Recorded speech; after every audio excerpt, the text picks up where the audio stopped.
छा मसलो आदा केर अगवा थियल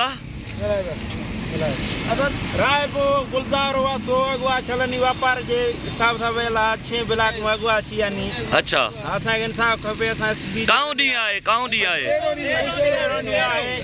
असांखे में एसपी ॾे आयासीं एसपी चयो ठीकु आहे ॿ ॼणनि तव्हांखे मोहलत आहे इन महिल ताईं को हल पुलिस न कढियो आहे अच्छा असांखे इंसाफ खपे हाणे तव्हांजो छा मुतालबो आहे मिठा न घणा ॾींहं थिया हिननि खे अगवा थिए अदा हिकिड़ो मिंट हिकिड़ो ई ॻाल्हि आहे अदा उन्हनि खां भुंग वग़ैरह तलब कई आहे तव्हां खां हा 1 करोड़ तलब कई अथनि भुंग वग़ैरह 1 करोड़ 1 करोड़ न त असां माण्हू मारे बाईपास ते छॾे ईंदासीं कहिड़े थाणे जी हद मां अगवा थिया आहिनि अदा आंदर थाणो पुलिस छा थी चए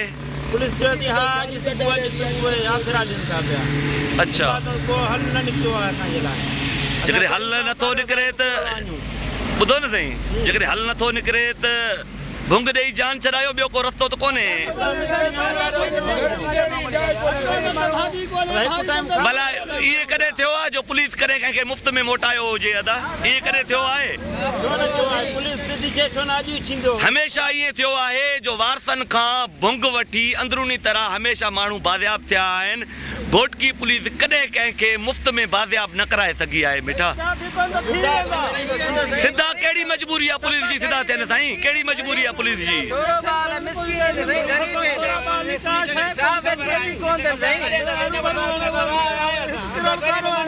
साईं हितां जा जेके ऑफिसर आहिनि एसपी डीसी आहिनि या ॿिया जेके आहिनि उहे असांजी ख़िदमत लाइ त मुक़ररु न आहिनि थींदा हितां जे भोतारनि वॾेरनि जी कमदारी लाइ मुक़ररु थींदा आहिनि उहे असांजी ख़िदमत लाइ कॾहिं बि मुक़ररु न आहिनि थींदा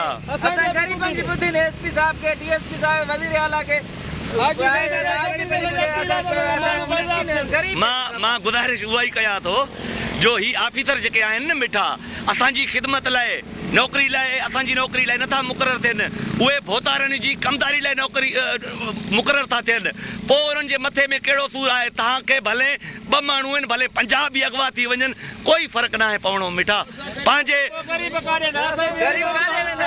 वोट ज़रिए तब्दीली आणियो मिठा न त ईअं ई हाणे ॾिसो न उबावड़े जो 3 विरनि जो ॿारड़ो अब्दुल आहद भट्टी उहो बि अगवा थियल आहे उनखे बि हफ़्तो गुज़री वियो आहे पुलिस कख भञी बीणो न कयो आहे चूंडियल नुमाइंदनि जे मथे ते जुए बि न चुरी आहे कहारा गुलनि जहिड़ा ॿारड़ा तव्हांजा नौजवान राज़ननि जे क़ैद में आहिनि अलाह ॾींदो साईं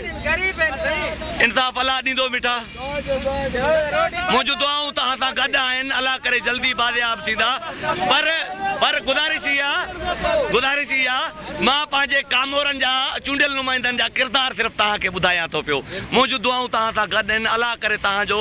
जल्दी ॿई मग़वी बाज़ियाब थींदा उनखां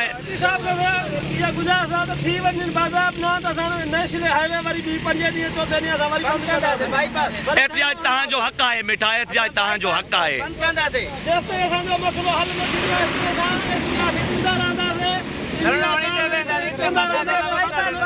मिठा मसले जो हल जेसि ताईं तव्हां सख़्तु क़दम को न खणंदो को मसले जो हल न निकिरंदो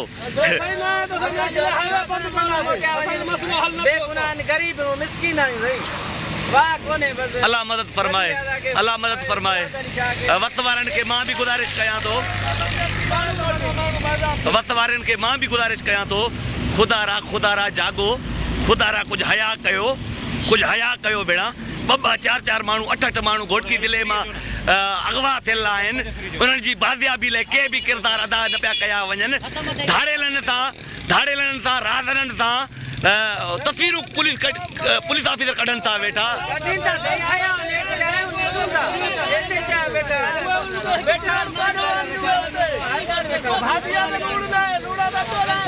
साथियों ही जानण वास्तो जा रहवासी मगवेन जी बाज़ियाबी लाइ एसपी घोटकी जे ऑफिस आॾो एहतिजाज करे रहिया आहिनि ही तव्हांजे साम्हूं आहिनि मूंखे पंहिंजे दुआउनि में यादि रखिजो अल्लाह तव्हां सभिनी खे ख़ुशि रखे वॾी महिरबानी